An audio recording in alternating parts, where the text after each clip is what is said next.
Some common challenges that a transaction coordinator can experience, even realtors or anyone within a real estate transaction, but speaking from a TC's point of view, some common challenges that I experienced very early on when I decided to go solo and quit my job and do this independently was managing multiple transactions all at once alone, which ultimately led to me burning out my very first year of being a solopreneur and being an independent transaction coordinator.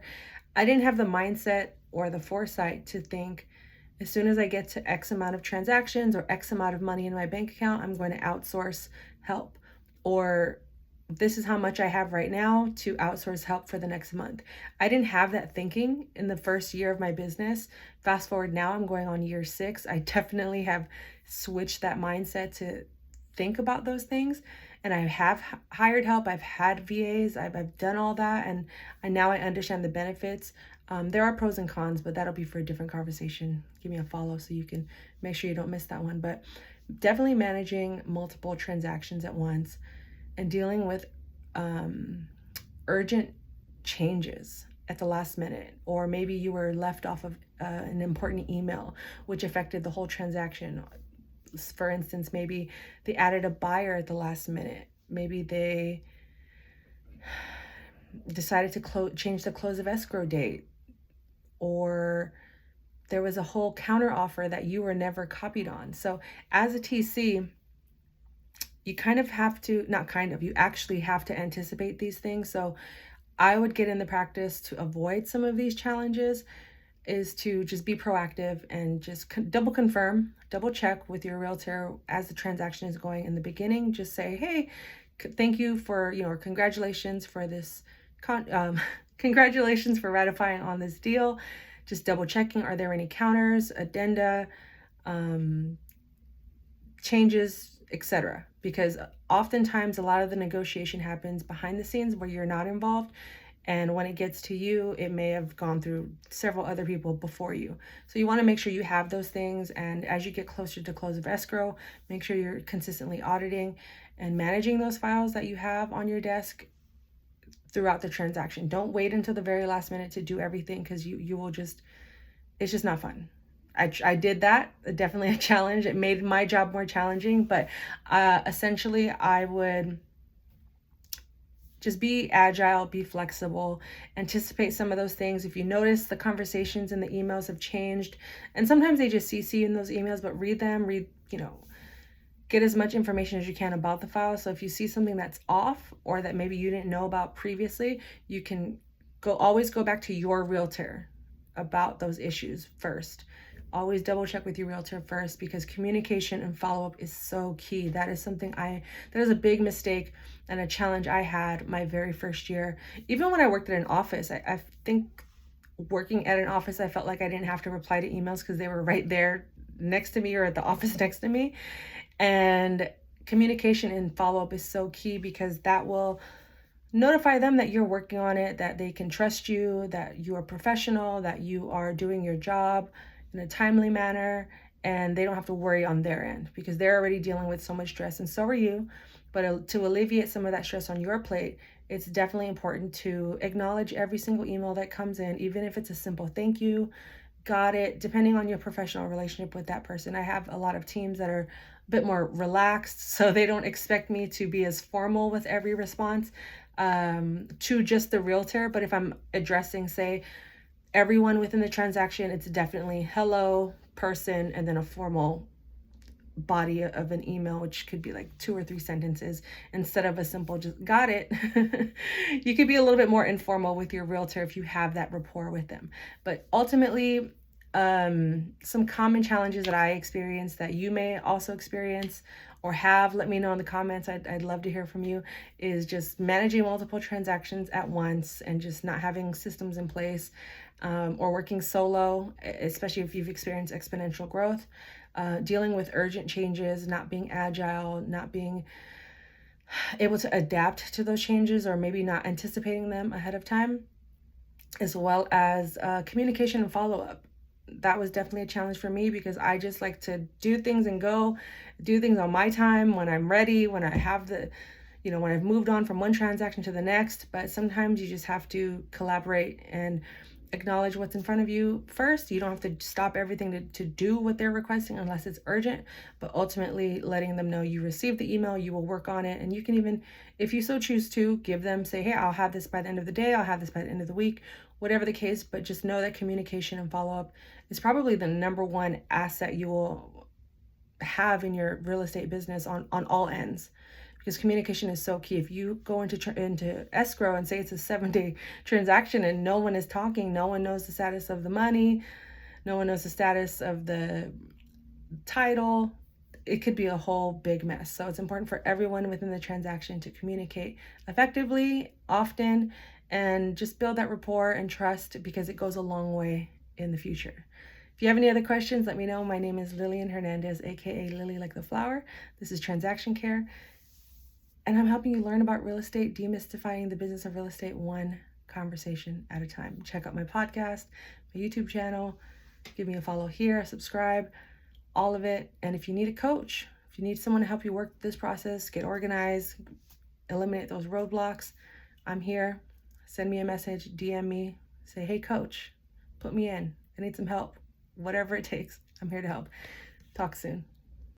I want to talk about success stories, and a part of the job that most people don't talk about, because we're usually under stress, facing many challenges, or just don't take the time to really reflect. And for me, as a transaction coordinator, that's not my only label. Let's just get that straight. I have worked in the real estate industry for pretty much half my life, but outside of real estate, outside of building a business, I think the greatest success I have personally experienced truly is just my personal development.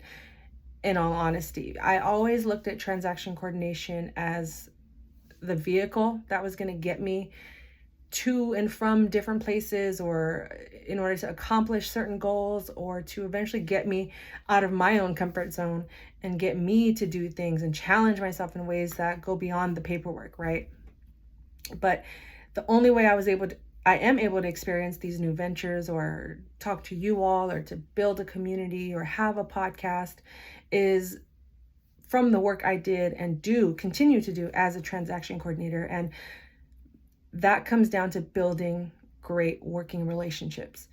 One of my very first independent client was my friend, and he, without even knowing, gave me the confidence to see a different side of working, a different side of a career, a different side of business that I never even really fathomed, or was just too scared to explore or take a chance or try. But when I did those first couple of transactions with him, and I realized how easy and smooth it was to work with him outside of my 9-to-5, I was just like, there's something to this. Let me hold on to this. And then in the beginning, my first year I did burn out, but the success of that was realizing who it is I want to continue working with and who I don't. So that's why having a strong why, having a strong customer profile or customer avatar, whatever you call it, meaning like who is your target customer or your target audience. Because when it comes down to those days where stuff is just not going right, everything is off, you're in a bad mood, things could be going smoothly and you just don't feel like doing anything. It's your why and who you're trying to reach that keeps you on track, especially the why part. And having those good, strong relationships within your business is crucial to having those smooth transactions. Even when things are going, they add people at the last minute. To me, it's still a smooth transaction because I know the people I'm working with, not for, with, because we are a team. That's the way I view it. To me, I'm just like, I just feel so blessed. I don't know how any other way to explain it. It's just, in the beginning, it was yes. But now, as I've formed and learned how to create boundaries, I've learned how to set my own expectations. I've just built that rapport with them, and I get that same mutual respect back. It really does make, when those hard transactions or those hard deals come through, or they fall out and they don't get closed, and maybe you don't get paid. But it's building those strong relationships that really make the experience a lot smoother. Now, of course, don't get me wrong, every day is not perfect, because there are some days where I just want to quit everything and just start over and do an ASMR channel on YouTube. I still might. Stay tuned, or not, because maybe I'll just keep that private. But ultimately, a success story isn't really just based on one transaction, because to be honest, I've done so many I don't remember them all. But if I really sit and reflect on what has made for a smooth transaction experience to be successful, is working with people I actually enjoy working with. Meaning, I'm not going to take on business from everybody that comes across my desk. I'm not going to say yes to everyone that's a referral. Even if I like the person that referred them to me, it's okay. They have to align with you, your expectations, your services, your time, your availability, all of that. It's all about respect. And that's where the care comes into play. Because if they don't care about you, or if they even show within the transaction, within your correspondence and how you communicate with them, that they don't even care about themselves or their clients and all they care about is money, they gotta go. But if you want to talk about this more in depth, I do offer coaching, and I'm a transaction coordinator. So if you need help with training, give me a follow. I help you learn about real estate. I'm demystifying the business of real estate one conversation at a time. And my name is Lillian Hernandez, aka Lily like the flower, because we are learning and growing together. And this is Transaction Care. Talk soon.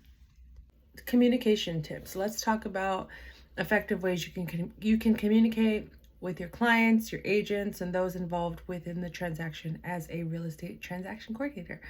My name is Lillian Hernandez, and I teach you about real estate transaction coordination, and I'm demystifying the business of real estate one conversation at a time. Give me a follow and let's get into it. I definitely will say, as a TC, you want to be responding to your emails often and no later than 24 hours. Honestly, realtors start to worry and get anxious. Like, they think you quit, they think you fell off the face of the earth, and they don't care, even if you did. They really don't. I'm sorry to admit it, but those that do show care, thank you. But those that don't, I'm glad we don't work together. But ultimately, you want to just be managing your inbox accordingly. Another way you can be less overwhelmed and be effective with your communication is, as soon as you get a new transaction, whether it's a listing or sale, I like to schedule out emails ahead of time. Now, of course, you have to be mindful if something changes throughout the transaction where that email is no longer applicable. Make sure you go in and edit it. But for the most part, you can go ahead and schedule reminders for the verification of property, things you need to order. You can send emails to yourself. You could send emails to your realtors, the buyers, the sellers, whoever you're working with, in order to make sure you're not having to do everything and commit everything through memory. As soon as you get a new transaction, spend the next 5-10 minutes just writing or using templates as well. Templates within my email inbox have been such a game changer. So I'm not typing out the same 3 paragraphs or same sentences over and over again. It's just repetitive. My realtors know what it means, and they respond. It doesn't, a lot of realtors have the same habits and routines. So if you kind of put them in the same routine using some of the same verbiage, it's less liability, because you're not changing the way you're doing things all of a sudden, and then they ultimately recognize those emails as soon as they come in. But like, say for instance, before we close escrow, I like to schedule a reminder to do the final walkthrough. I like to ask them for, if you do this part, but I like to ask them for commission breakdown percentages, so I can submit the broker demand or whatever responsibilities you have when it comes to getting paid. You want to make sure you have those reminders set so they can give that to you. And a great realtor will give all of that to you ahead of time, but most are so preoccupied and have a million other things to do that they have on their plate as well, that they appreciate those subtle reminders. And then if I don't hear from them within 2 to 4 days, I'll follow up. manually, or you can even set auto responses for those as well. But ultimately, having a good communication established is super key. And other ways you can do that is setting clear expectations, providing regular updates, and active listening. Listening goes a lot further than you guys may think. Sometimes we may feel inadequate if we don't have the answer to a question right away, but it's okay to just ask for more information. Oh, can you elaborate on this? I'm not quite sure. I've never dealt with this. Or if you don't want to admit to never doing something, you can just say, please refresh my memory. It's as simple as that. But active listening goes a long way and that includes reading emails and listening to when you're having a conversation either on the phone or on Zoom, because you just don't know what may come up. And sometimes through listening, you can learn a lot, all the time, actually. So those are just a few tips a few communication tips that I can offer. If you have any questions, if you want to talk about these, or if you have some to add to the list, drop them in the comments. But for now, give me a follow. My name is Lillian Hernandez, and this is Transaction Care. But you can call me Lily. Thank you. Again, give me a follow. Check out my YouTube podcast. Join my TC community. And if you need a coach, I offer coaching.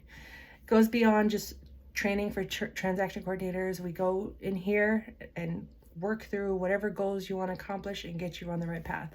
If that resonates with you, message me, say, hey coach, put me in, and we'll get started.